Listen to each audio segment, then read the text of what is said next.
At what time a train 100-meter long crosses an electric pole if speed be 144 km per hour? 100 metre நீளமுள்ள ஒரு train அங்கே நிற்கிற ஒரு electric போல எத்தனை நிமிஷம் டைமில் கிடக்கும், எத்தனை செகண்டில் கிடக்கும், அதோட ஸ்பீடு 144 km per hour இருந்தால். ஸோ நமக்கு டைம் வேணும்னா ஃபார்முலா டிஸ்டன்ஸ் பை ஸ்பீட்.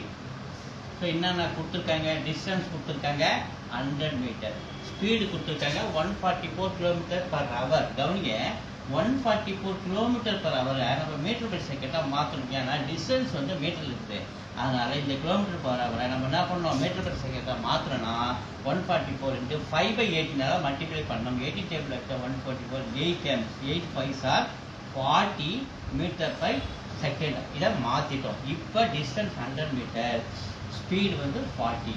இது டைம் கண்டுபிடிக்கிறதுக்காக இதை நம்ம செய்கிறோம். 0 to 0 டோட்டல் சார் நமக்கு இதை 2.5 செகண்டில் அந்த ட்ரெயின் அந்த போல கலக்குது. C sir.